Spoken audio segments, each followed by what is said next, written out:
Hi everybody, Michelle Atlas here. If you're here, give me a thumbs up so that I know that you're with me. It's always a little challenging to be able to have a sense of whether anybody is with me live or not. But so glad to be with you again today. So as promised, I said that we would be talking about how to heal your money shadows today. And so I'm going to start by just talking about what a money shadow is and how we get them to begin with. This is a really important part of empowering our relationship to money. So as we've talked about the last couple of weeks, about how we get messages throughout childhood about money and about and how we translate them into messages about our worth and our value from everywhere. When it comes to money shadows, typically the kind of what happens with our conditioning is that there are certain beliefs and behaviors and attitudes and mindset that are approved of in our families and in our faith communities and neighborhoods and schools, and others that are not so much approved of. And so, we all need acceptance and we all need love. And as children, we're really sensitive to, what it is about us that that magnetizes love and acceptance, and what it is that doesn't. And so when we sense that there are certain, that, are an attitude or a way of speaking or a way of behaving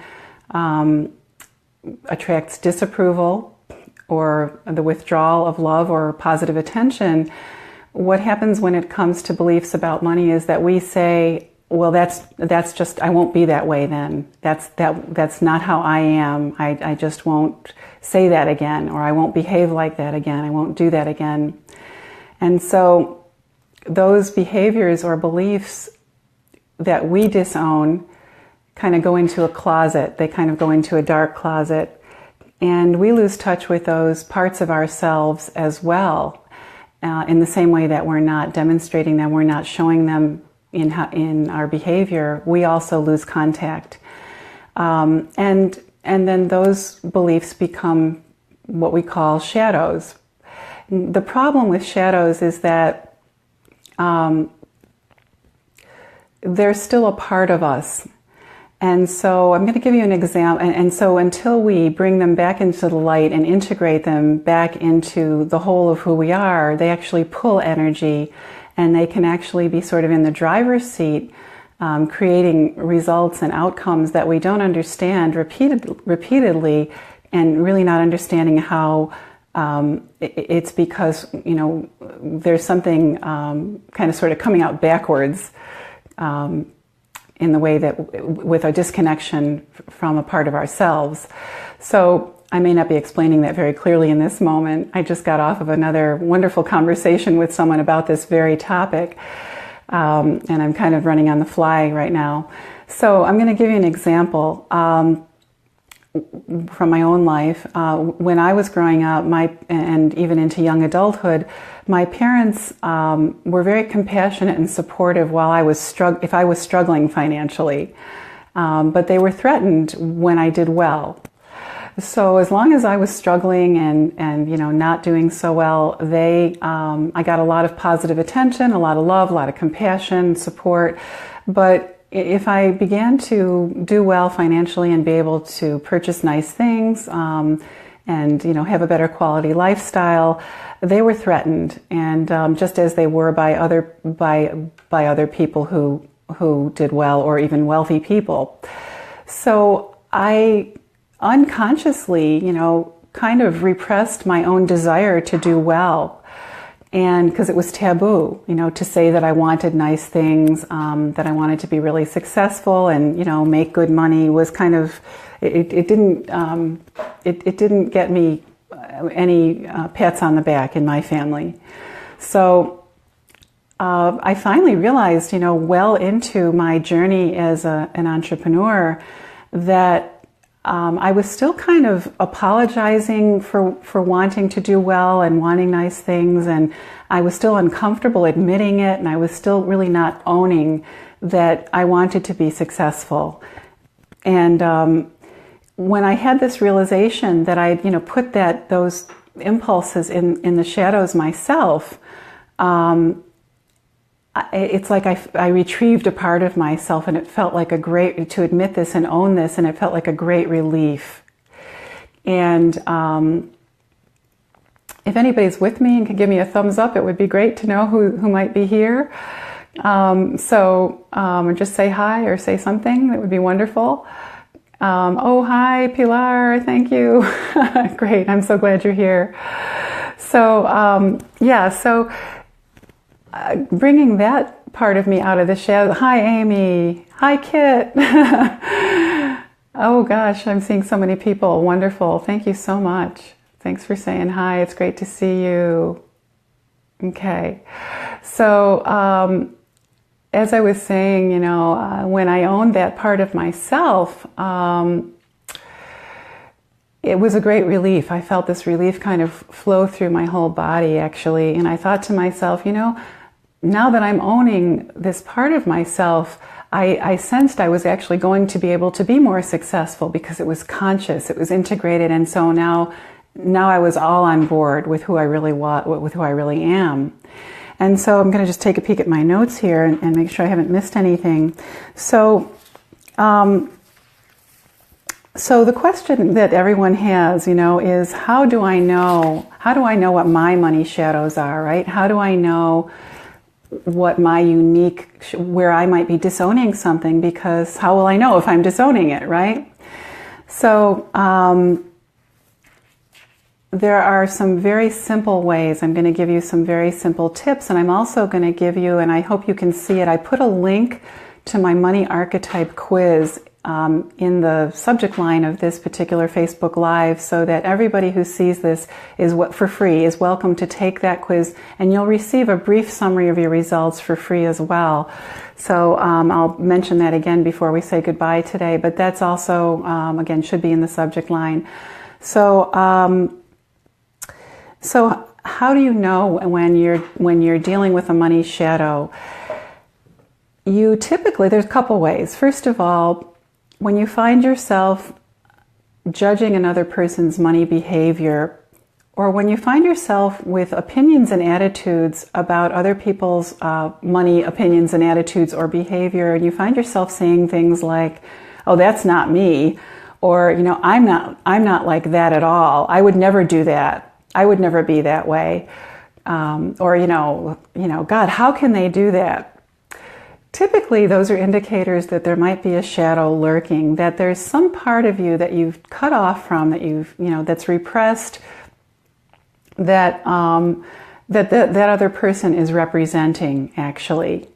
And so one way of going a bit deeper with that is kind of being curious and asking yourself, well, what is it about that person's behavior or that particular comment that they made that bothers me so much? What do I really believe about that? And where did my judgmental belief come from about that? And just kind of you begin to peel back the layers of the onion. And it can be very insight producing when you begin to do this. So that's one big tip. Bottom line is, wherever there's an emotional charge or an emotional trigger when it comes to money, there's probably a shadow lurking. In the corner, in the closet somewhere. So, we all have them.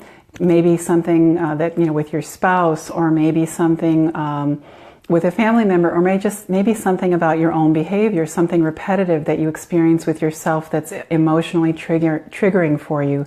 You want to look deeper there. That's where you're going to find your shadows, the parts of yourself that you've disconnected from, based on a message that may have never been your own, something you were told or taught, or something that was not approved of or accepted, that might be a real part of who you are. So, the thing about money shadows that's so crucial is that when we don't shine a spotlight on them, when we don't do the transformational work required to integrate, to shine a light on the shadows, when we identify our shadows, we're never judging them. We're never trying to get rid of them. That's not the idea at all. Quite the contrary. What I'm talking about here is shining a light on them so that we can wake up to those parts of ourselves and the real feelings and beliefs and attitudes that we might have denied based on what was acceptable to others in our world. So let's see here. Okay. Something just flashed on my screen, so it might have covered me up for a minute. One never knows when they're using their phone what's going to happen. So in the timing. So what happens when you don't do this exploration to identify your money shadows is that these particular these particular beliefs or attitudes, they color that you're not connected to, that again are somehow repressed or disowned. They're going to color your perception. They're going to color how you see yourself, how you see your financial picture. They're going to color how you see what's possible for yourself. They're going to color what you believe, how you perceive other people. And so they're going to influence, because of that, they're going to influence decisions that you make about money.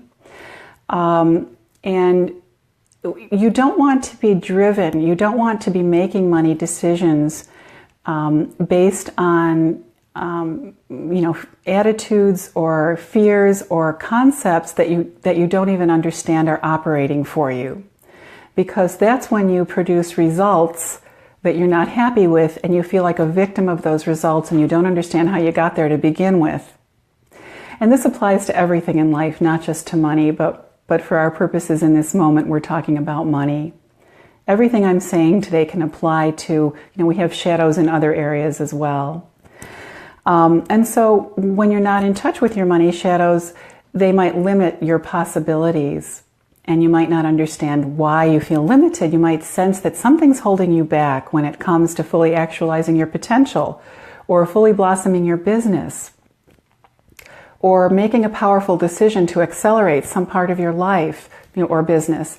You might not understand why you feel limited or held back. You might not be able to put your finger on it. There's probably a money shadow lurking there. It's another tip. Okay. So what I've done today is, again, as I said, I put the link to my money archetype quiz. I'm going to explain for folks listening or who view this later who don't know what an archetype is, so to help you understand the value of taking this quiz. I think you'll love it. It's going to give you some extremely helpful and really the beginning of life-changing information about your relationship to money.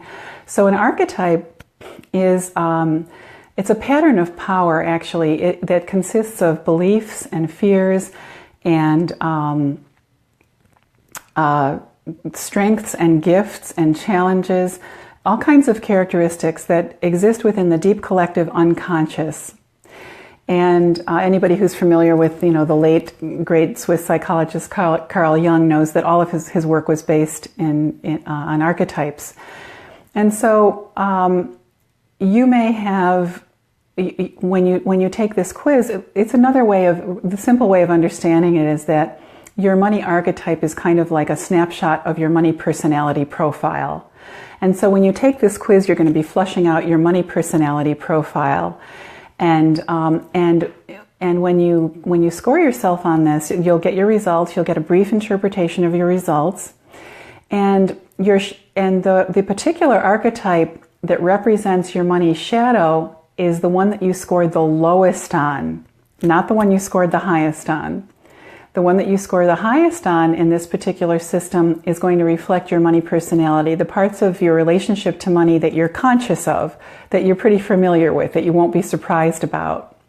The last one, the one that you score the very lowest, is going to reflect the part of you that is probably disowned or repressed in some way that would be really great if you began to welcome in some of those gifts and strengths to temper some of the challenges of the money your first archetype, the one that you score on first.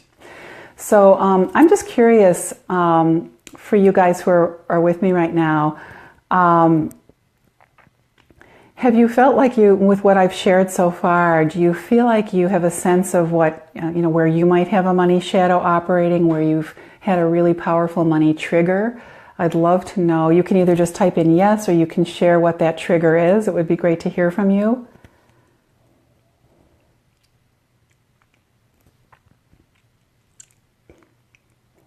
Everybody's being a little quiet. I know it's hard to get used to Facebook. It's such a public forum. Kit, hi. Kit, thank you. Oh, yay, everybody's okay. Okay. Let me just read these. Okay, got it, Kit. Yeah. I think you guys can see each other's responses probably, so I won't read them as if you can't. Okay.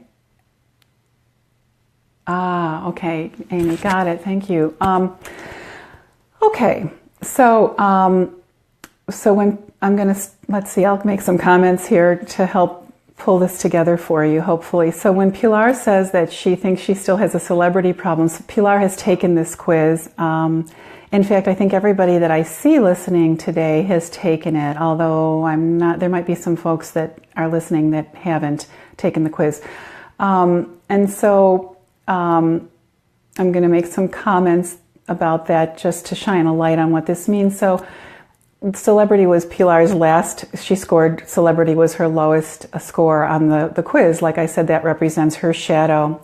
And one of the key characteristics of celebrity is that they like to be really visible. And so what that would indicate in her case is that it would be really good for her to be more visible in her purposeful, whatever her kind of soul purpose work is, whatever her calling is, that it's probably going to serve her to bring in a greater level of, stepping up to a greater level of visibility. And it might imply, Pilar, that for you, and we might have talked about this, but I'm just use this as an example since just as a teaching moment for others too. So what that might imply is if it's hard for you to kind of come into greater visibility, it might imply that, early in life there was some conditioning or some messaging that indicated that, really being visible, showing up, kind of being front and center, and looking really great and drawing attention to yourself wasn't maybe approved of or wasn't really supported, or maybe you were even told that it was, that, who do you think you are, or, something like that. Am I on track? How does that land for you, Pilar?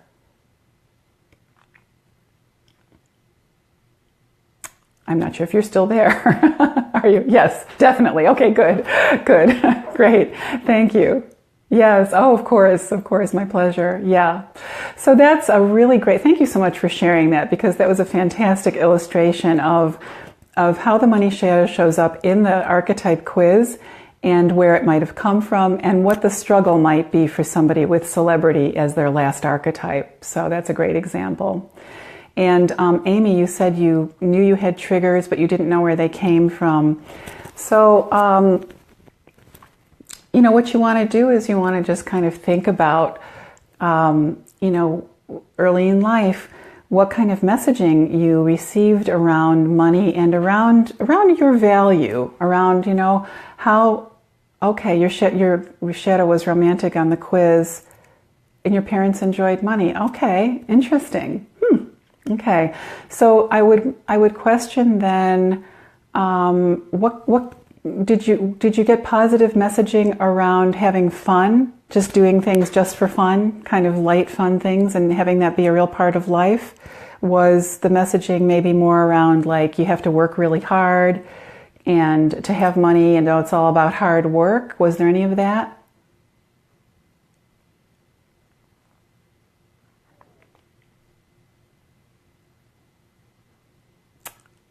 Curious. Okay, not seeing a response yet. So, so romantic as the shadow can show up in a number of different ways, And one of the ways that it shows up is in not really sensing the hard work part. Okay, got it. Interesting. Okay. So yeah, so it's for you, maybe it's more about just being curious, looking at your archetype descriptions, and it would imply that for you somehow it would be good for you to, a traditional marriage, mom didn't work, dad was successful. Okay. Yeah. So having romantic as your shadow archetype would imply that it would probably be good for you to maybe be willing to spend more money on fun and just light stuff, Yeah. I don't know if that resonates for you or not.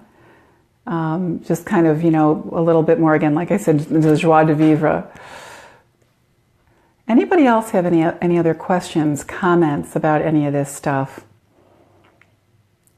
Anything that you want further clarification on?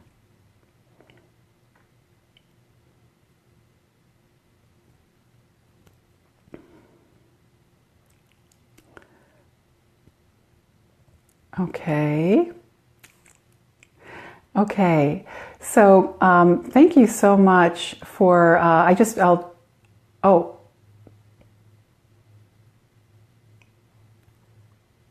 okay, got it. Wondering if you're rebelling against their attitudes. That's actually a fantastic point. So I'm going to just say a couple words about that. So what happens with our conditioning is, regarding the messages that we get, most often, until we're conscious, until we shine a spotlight on them, until we really understand what's operating for us, we're either swallowing them whole, and in other words, behaving just like our messaging, or we're resisting it. So we're saying, I'm not going to be anything like that, and maybe going to the opposite end of the extreme, right?